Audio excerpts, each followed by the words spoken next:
Olá pessoal, bom dia. Eu quero deixar aqui, uma palavra rápida. Algumas pessoas têm me cobrado, Edna, você não vai deixar nada no Facebook, no Instagram, todos estão fazendo, as suas participações. Bom, eu quero dizer que eu também tenho feito, tenho interagido com a minha igreja, mas tudo que eu faço via internet, usando o recurso da tecnologia, eu faço exclusivamente para eles, e não tenho publicado nada. Mas a gente vem de um período longo de orações, desde a quarta-feira de cinzas, terminando na Semana Santa.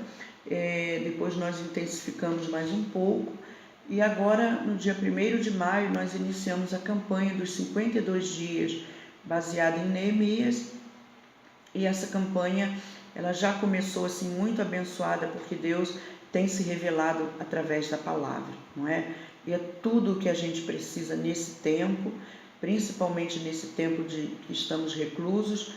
A gente precisa intensificar nossa intimidade com Deus através da oração, através da leitura da palavra. E eu fui muito impactada ao reler, não é, o livro de Neemias, principalmente já nesse início de campanha, o capítulo 1 e 2, que vai falar da experiência de Neemias quando recebeu a visita do seu irmão. E nessa visita, então, ele pergunta, como estão os sobreviventes, aqueles que restaram do cativeiro?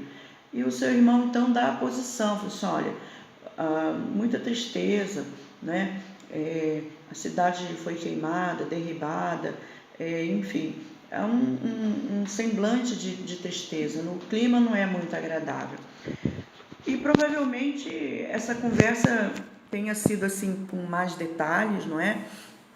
Mas o que é passado para nós ali, através da palavra, a gente percebe que realmente a situação não era muito boa e aquilo gerou em Neemias uma profunda tristeza, não é? Em ver ali o seu povo passando por tudo aquilo. Mas diz o texto que ele chorou, pranteou e ficou alguns dias nessa condição. Mas ele também orou e jejuou. E quando ele orou e jejuou, Deus resgatou nele valores da comunhão. E isso é muito importante, porque é o que precisa acontecer. Nós precisamos, a cada dia, sermos resgatados nesses valores. Diz ali que um valor muito importante que foi resgatado ali foi a questão do arrependimento. Ele pediu perdão pelos pecados do povo de Israel. E um outro valor que foi resgatado também foi o temor a Deus e o temor ao nome de Deus, ao nome do Senhor.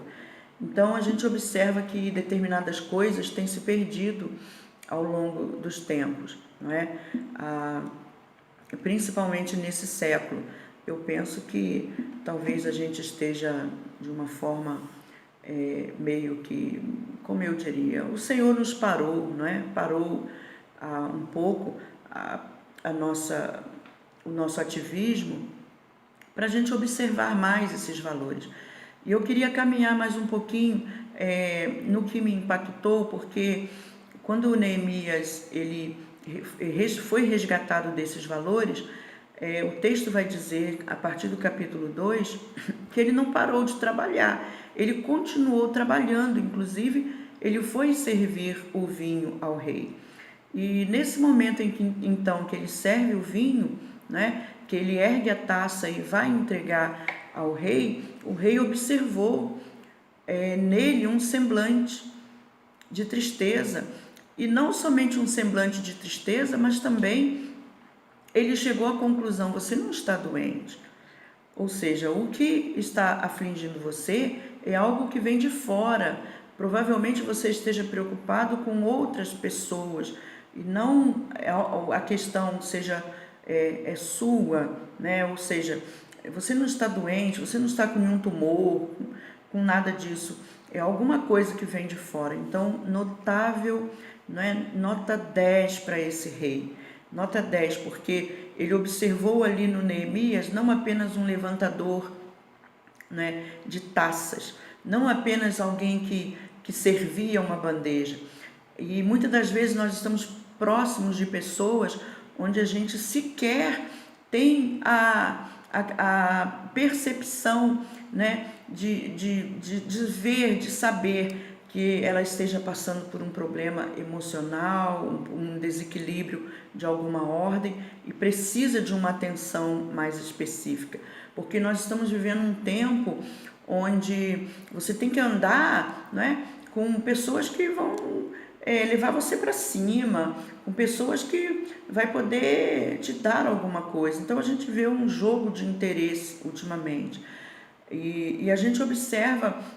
Você tem que andar com alguém importante. As pessoas querem tirar fotos, né, com pessoas importantes, querem fazer live com pessoas importantes. Olha, é muito importante isso aí também. Mas eu quero dizer que Jesus considerava, vamos observar um pouquinho, as pessoas que Jesus considerava importantes. E, inclusive, ele foi ao encontro delas. O Senhor Jesus, ele foi... ao caminhar, ao andar, né, pelas ruas, ele se deparou com um endemoniado, um jovem endemoniado. E para ele aquela pessoa era muito importante. Não por ser endemoniado, mas porque ele já olhava e via a capacidade de uma libertação ali. Então, ele fez com que aquele rapaz, né, fez dele uma pessoa importante. Jesus fez daquela mulher, não é, que na sinagoga, 18 anos, ela carregava um espírito de enfermidade. Então, aquela mulher também era muito importante. Então, a gente começa a observar as pessoas importantes, o grau, né, de valor que Jesus dá para as pessoas. E um pouco diferente hoje em dia do nosso. Se aquela pessoa, ela não pode te dar nada, a gente vê isso na internet. Você tem que andar com quem tal, com quem vai produzir alguma coisa boa para você. Se essa pessoa não pode produzir nada para você, então sai dali, né? Procure outro. Então eu vejo que o nosso nível de tolerância está muito pequeno, ele está meio que destoado daquilo que o Senhor Jesus deixou e ordenou que nós fizéssemos.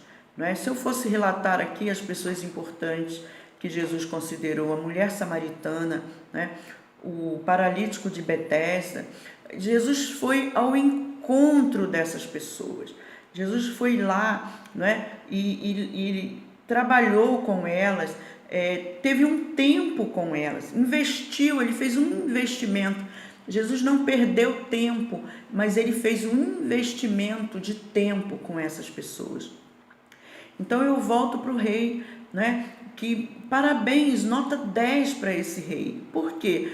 Porque ele viu diante dele não apenas um homem que levantava taças, levantava bandejas, mas ele viu ali uma pessoa com um problema sério, amargura, um semblante fechado, triste.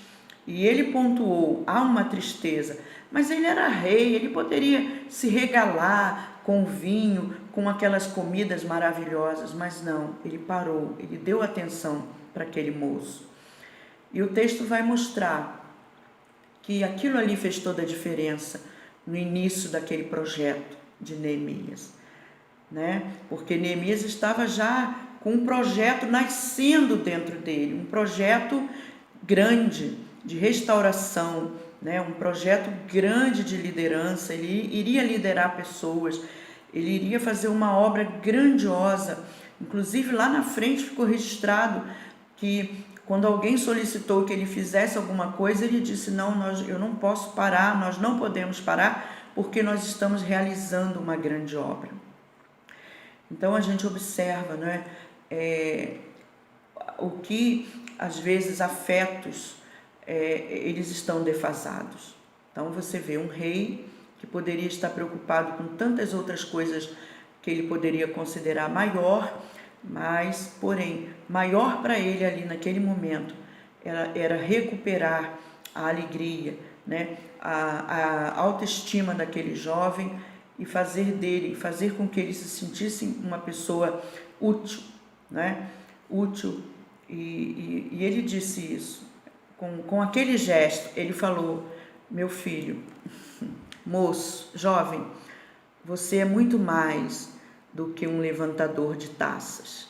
Você é muito mais do que um carregador de bandejas. Você é muito mais que isso. E é isso que a gente precisa olhar para as pessoas e dizer isso para elas. Olha, você é muito mais, você tem muito mais para dar, para contribuir.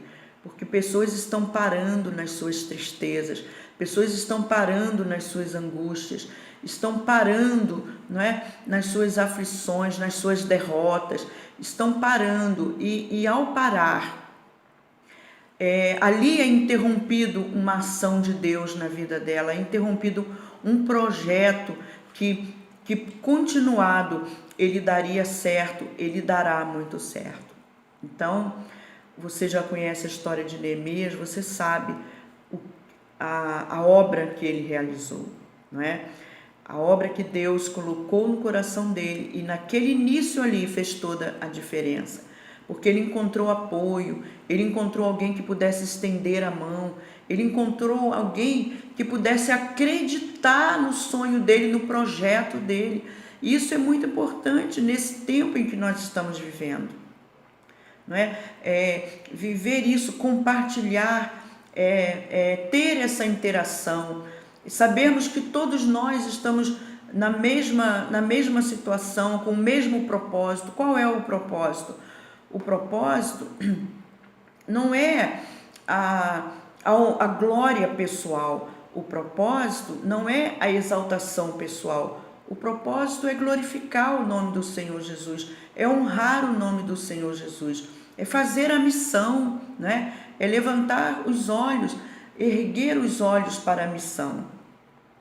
Então, o comportamento daquele rei ali fez toda a diferença na vida de Neemias. É claro que não para por aqui, não é? Tem muitas mais coisas nas entrelinhas, se nós continuarmos lendo esse texto. Mas eu penso que ali para a minha comunidade de fé, né, o campo missionário, ali no Parque Prazeres, essa palavra, ela veio para todos nós, porque é isso que a gente tem que fazer, olhar para o nosso irmão, olhar para a nossa irmã, olhar para a nossa comunidade e ver além, não é? Ver como Deus olha para nós e Ele nos vê. Deus olha para nós e vê como algo maior, que Ele está caminhando, está trabalhando para isso. Então, eu deixo aqui essa contribuição, não é? Provavelmente eu volte para falar de outras contribuições, mas eu quero dizer que a atitude de Jesus, ao andar ali naquele beirando ali aquele cemitério, né? Vamos dizer assim, quando ele encontrou um jovem que morava nos sepulcros, ele fez daquele jovem uma pessoa muito importante, não é? Quando ele entrou naquela sinagoga, esteve com aquela mulher, ele disse uma coisa que foi assim fenomenal. Olha, ela também é filha de Abraão, ela também tem direito na promessa, ela também tem direito, e Satanás não pode mantê-la presa, porque ela tem direito na promessa. Então é isso. Olha, você sabia que tem pessoas que têm obstruído o direito do outro, não é? E às vezes ele fica sublimando o direito do outro. Isso não é de Deus, isso não é cristianismo. Cristianismo é fazer como esse rei fez. Ele olhou e viu adiante. Você não é simplesmente um levantador de taças. E eu falo isso para todos agora aqui que está ao alcance dessa voz. Você é muito mais, você pode fazer coisas maiores. Nós podemos fazer coisas maiores, porque Deus tem dado essa credibilidade para nós. Então a hora é agora, o tempo é já, é agora, é esse momento. Vamos trabalhar isso, né? Vamos nos empenhar para isso, em nome do Senhor Jesus, tá bom? Então, nós estamos apenas no terceiro dia da nossa campanha e nós vamos caminhar muito mais ainda. Eu tenho certeza que o Senhor revelará coisas ainda maiores. E Ele disse, né? Clama a mim e responder-te-ei. e anunciar-te-ei coisas grandes, grandes e firmes que ainda não sabes. O problema é que muitas pessoas acham que já sabem muito, já sabem tudo. Alguns se acham até exclusivos, donos de Deus. Né? Não somos assim. Estamos em construção, estamos aprendendo. Todo dia aprendemos um pouquinho. Todos os dias aprendemos um pouquinho. Que Deus nos abençoe, nos guarde e continue revelando a palavra dele para todos nós. Um grande abraço a todos.